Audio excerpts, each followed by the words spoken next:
والی نالی کے اندر لگتا ہے، تو اللہ نہ کرے اگر اس کے اندر چلا جائے تو ہمارا جانور ضائع بھی ہو سکتا ہے۔ لکوڈ ہے یہ سیدھا جا کے گلے میں لگتا ہے، تو آپ کوشش کریں کہ جو میں نے بسم اللہ الرحمن الرحیم، السلام علیکم ورحمۃ اللہ وبرکاتہ۔ جی ناظرین، آج ایک نئی ویڈیو کے ساتھ میں آپ کی خدمت میں حاضر ہوا ہوں۔ آج ہم بات کریں گے کہ جانوروں کو سرسوں کا تیل دینے کا صحیح طریقہ کیا ہے، اور جانوروں کو نال کے ساتھ تیل دینا یہ کیسا ہے، صحیح ہے یا غلط ہے۔ آج ہم اس پہ پوری بات کریں گے، اور اس کے علاوہ تیل دینے کے فائدے کیا ہیں، اور سرسوں کا تیل دینا ضروری کیوں ہے، یہ ساری باتیں آج ہم کریں گے۔ آپ نے ویڈیو کو مکمل دیکھنا ہے، کہیں سے ویڈیو کو چھوڑنا نہیں ہے، تاکہ پوری معلومات جو میں آپ سے شیئر کر رہا ہوں وہ آپ تک پہنچ جائے۔ اگر آپ اس پر عمل کریں گے انشاءاللہ بہت فائدہ ہوگا۔ جی ناظرین، میرا نام ہے اسامہ انیس اور آپ دیکھ رہے ہیں رانا اسامہ انیس آفیشیل۔ سب سے پہلے دروشی پڑھ لیں، اللہم صلی علی محمد وعلی آل محمد کما صلیت علی ابراہیم وعلی آل ابراہیم انک حمید مجید، اللہم بارک علی محمد وعلی آل محمد کما بارکت علی ابراہیم وعلی آل ابراہیم انک حمید مجید۔ تو سب سے پہلے میں آپ کو بتاؤں گا کہ تیل دینا کیوں ضروری ہے اور تیل دینے کے فوائد کیا ہیں۔ آپ نے دیکھا ہوگا کہ اکثر فارمر حضرات تیل کا استعمال بہت زیادہ کرواتے ہیں، کیونکہ گرمی کی شدت بڑھتی جا رہی ہے اور جانور بھی پریشان ہیں اور فارمر حضرات بھی پریشان ہیں۔ تو اس لیے اگر آپ جانوروں کو تیل دیں گے تو جانوروں کی گرمی کم ہو جائے گی، بلکہ اگر مسلسل دیتے رہیں گے اور بھی کئی چیزوں سے جانور بچیں گے۔ اگر جانور دودھ والا ہے، اس کے دودھ میں فیٹ کا لیول بڑھ جائے گا، گاڑھا دودھ ہو جائے گا اور جانور کی دھار نرم ہو جائے گی، اور اس کے علاوہ جانوروں کی جو جلد ہے اس پر چمک آتی ہے، جانور اندر سے تر ہو جاتا ہے اور دودھ بھی بڑھا جاتا ہے۔ اور جو بھائی باقاعدگی سے تیل کو استعمال کرواتے ہیں ان کے جانوروں کو نہ چڑ تنگ کرتے ہیں، نہ ان کے جانوروں کے اوپر مکھی بیٹھتی ہے، اس کی وجہ سے بھی جانور بہت متاثر ہوتا ہے۔ تو آپ نے اس کو دینا کس طریقے سے ہے، میں آپ کو طریقہ بتا دیتا ہوں۔ آج کل ہم دیتے ہیں ایک نال کے ذریعے سے تیل۔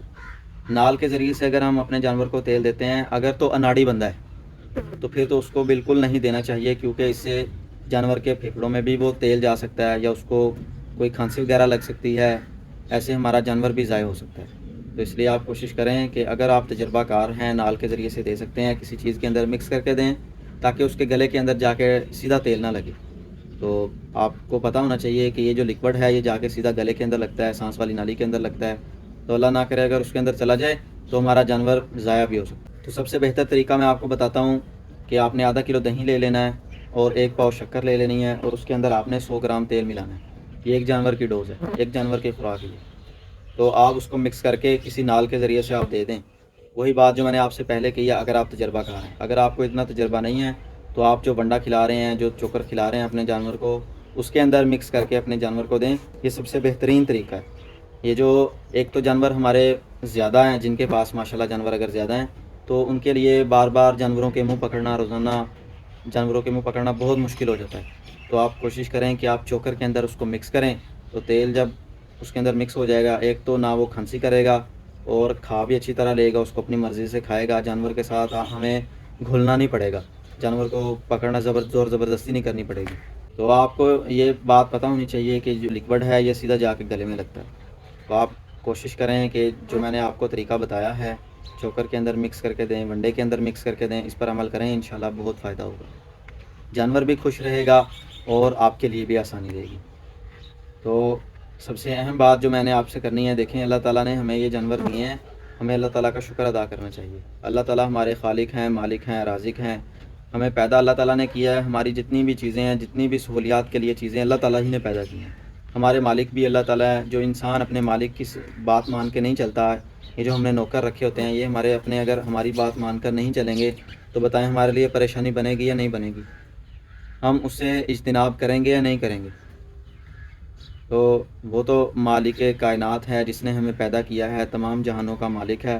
اگر ہم اللہ تعالیٰ کی بات نہیں مانیں گے تو بتاؤ اللہ تعالیٰ ہماری بات سنیں گے پھر؟ تو اس لیے کوشش کریں 5 وقت کی نماز پڑھیں، روزے رکھیں، حج کریں جس کے اوپر حج فرض ہے، زکوٰۃ دیں اور اپنے معاملات کو درست کریں۔ حقوق اللہ تعالیٰ ہو سکتا ہے معاف کر دیں، لیکن جو حقوق العباد ہیں یہ اللہ تعالیٰ کبھی بھی معاف نہیں کریں گے جب تک وہ بندہ ہمیں معاف نہیں کرتا۔ اس لیے ہمیں اپنے معاملات پر بھی غور و فکر کرنی چاہیے اور حقوق اللہ پر بھی ہمیں غور و فکر کرنی چاہیے۔ اگر آپ کو یہ میری ویڈیو اچھی لگی ہے، چینل کو سبسکرائب کریں، اور اگر کسی بھائی نے کوئی بات پوچھنی ہے تو وہ کمنٹ کرے۔ اگر کوئی بھائی کوئی چیز بتانا چاہتا ہے، مجھ سے رہ گئی ہے تو وہ معلومات مجھے دینا چاہتا ہے تو وہ بھی مجھے بتا دے۔ اور اس کے علاوہ جن بھائیوں نے جانور رکھے ہیں ان تک یہ ویڈیو پہنچائیں، انشاءاللہ بہت فائدہ ہوگا۔ السلام علیکم ورحمۃ اللہ وبرکاتہ۔